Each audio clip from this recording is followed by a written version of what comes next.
What is going on, guys? It is Wrestlelamia here, back with another video. As the go-home show before AEW Revolution, so what will AEW do to hype its latest pay-per-view? Join us now as we look at this week's edition of Dynamite, as well as the wildest news stories and rumors you need to know, including Vince McMahon booking WWE again, Goldberg wants a retirement match, WWE were forced to change a Lesnar match, Lesnar refused to work WrestleMania match with a top star, a former superstar couldn't give two shits about a WWE return, Alexa Bliss disappointed with WWE, and much more. Be sure to subscribe and hit that notification bell for daily wrestling videos, and follow us on Facebook for exclusive lists. Also check out our new channel, Wrestlelamia Shorts.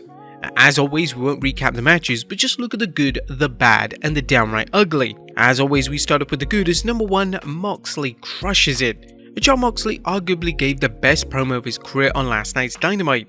And we've criticised Mox for phoning it in every week, but he broke out of his complacency, sending a chilling warning to Adam Page that he's a sick man who likes to do violent things, and that he offered Page a chance to walk away.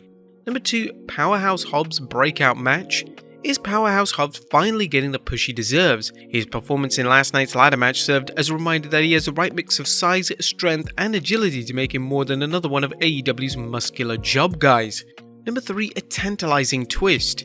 Revolution's 4-way match for the AEW Tag Team Championship just leveled up thanks to AEW throwing fans a swerve by having Orange Cassidy and Danhausen win the Tag Team Battle Royal.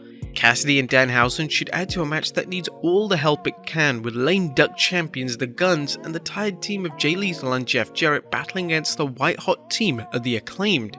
Number 4, talking fans into the building. Last night's promos were a reminder that when you're looking for fans to pony up $50 for a show, you shouldn't ignore any promotional tactics, in this case the time-tested use of fiery promos. We already discussed Moxley's rabid rant, but there were plenty of strong ones from talent such as the House of Black, Christian Cage, and Adam Page. Special props to Jungle Boy Jack Perry for a promo no one saw coming, Perry digging a grave for Christian Cage. Number 5, an excellent build-up for pay-per-view. While AEW has been slow in building up Revolution, it put things into overdrive with last night's show, with matches, segments, promos, and hype videos all driving the point home that fans can't afford to miss Revolution. And ladder match magic. We're not a fan of ladder matches on TV for no other reason that they're too risky to put on regular TV and should be reserved for pay-per-views. Nonetheless, everyone involved in the face of the Revolution ladder match put in 110% and didn't hold back with the high spots, putting on an incredibly entertaining match. But that was the good. What about the bad? As number 1, a weak promo for a weak world title program.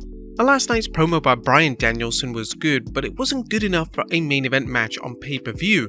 While the American Dragon can go in the ring, he has yet to prove himself as anyone worth getting excited about in a world title picture, and his current program with MJF has been no different.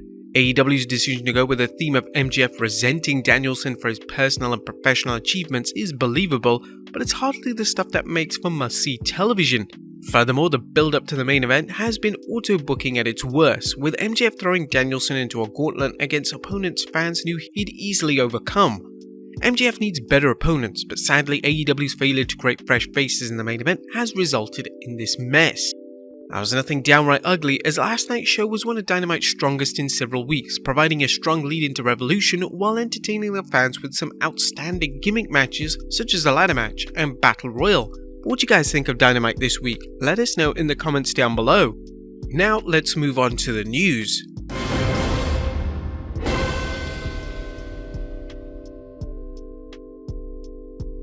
Now first story looks at Vince McMahon is booking again in WWE. Now while there's no one reporting that Vince McMahon has fully resumed control of booking, there are more sites reporting that Vince is responsible for WrestleMania's match between Omos and Brock Lesnar. WrestleVotes recently tweeted, "I'm told the highly anticipated, very compelling Brock Lesnar vs Omos WrestleMania match was the idea of one specific powerful person who pushed it through." He also posted a gif of one Vincent Kennedy McMahon after the tweet. Fightful Select is also reporting that sources close to Brock Lesnar told him that it could be true Vince lobbied hard for Omos vs Lesnar. If this is true, is Vince booking other matches too? Next up, Goldberg wants a retirement match. Who's next? Well, Bill Goldberg seems to want to ask this question one last time, as he recently told Sports Illustrated's Justin Barrasso he feels the WWE owes him a retirement match. You never say never, especially in wrestling, and they owe me that one. That's all I can say. I made a deal with the devil and I did my job, and they owe me a retirement match. At the end of the day, at 56, it's not something where I'm sitting by the phone waiting for a call. I've got a few ideas of how to do it on my own, possibly in Israel, so never say never. Goldberg's last match in WWE saw him put Roman Reigns at 2022's Elimination Chamber, passing out to the guillotine. While Goldberg deserves praise for putting Roman over in such a strong fashion, Big Bad Bill would likely prefer his last match to end on a better note. Nonetheless, Goldberg is proud of Roman's accomplishments and sees parallels between his and Reigns' careers. If you know Roman, what he's doing doesn't surprise you. He and I come from similar football backgrounds, and he quite obviously grew up in the business. As difficult as it was for him in the beginning when he was kind of shoved down people's throats, he has turned it 180 degrees in his favour. I'm really proud of him. Do you think Goldberg will return for one last match? If so, who should it be against? Next up, WWE forced to change a Lesnar match. News emerged that WWE made a major change to Elimination Chamber's Lashley vs Lesnar match, as Dave Meltzer discussed this on the Wrestling Observer Radio, saying, originally what was going to happen was Brock was beating Bobby Lashley at Elimination Chamber. That was going to lead to Bray Wyatt vs Bobby Lashley, which is why they did that interview, but once they did that, they had to change the finish. Many fans expected that the controversial finish at Elimination Chamber would set up a final match between Lesnar and Lashley at WrestleMania. Instead, fans are getting Lashley vs Bray Wyatt and Lesnar vs Omos. As we'll see next, there was another match that WWE suggested for Lesnar. As next up, Lesnar refused to work WrestleMania match with a top star. As fans continue to puzzle over why Brock Lesnar is wrestling Omos at WWE's biggest show of the year, news is emerging that the Beast rejected a match against one of SmackDown's biggest stars. Speaking on the Observer Radio, Dave Meltzer revealed one of the ideas was Brock Lesnar vs Bray Wyatt at WrestleMania, and Brock said no to that one, which doesn't surprise me in the least. Meltzer didn't say why Lesnar turned down the match, but it's easy to guess he didn't want to get involved with Wyatt's mumbo-jumbo goofiness, as it's too much of a conflict in styles. Unfortunately, Bobby Lashley appears stuck in a program with Wyatt, and like Lesnar, the Almighty's persona seems too different to match up against Bray Wyatt's spooky side. Next up, a former superstar couldn't give two shits about a WWE return.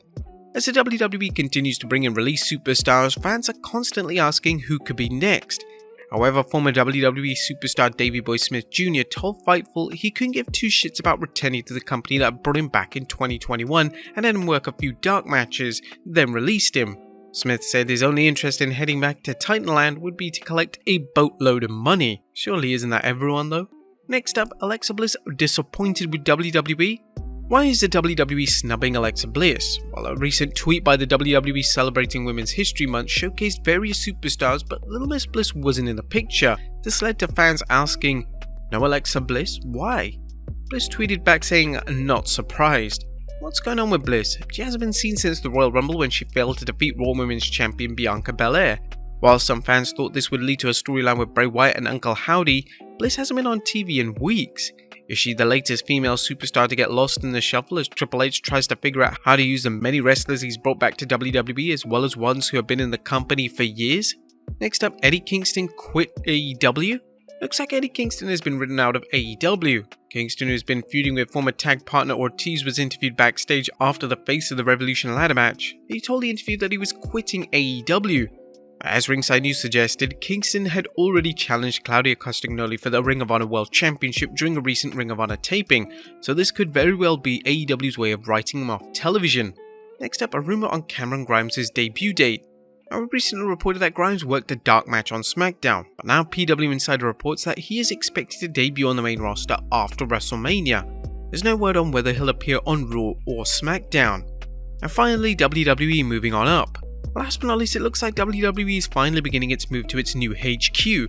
As we noted a while back, the WWE leased a new space, but now PW Insider reports the move is set to begin and that the plan is to have those first divisions of the company in place at the new building by the end of March. The current timetable states that the move will be finished by the end of 2023 or early 2024. But there you have it folks, I'll look at Dynamite this week as well as the wildest news stories and rumours you need to know. Be sure to leave your comments down below and I'll see you next time with some more wrestling content.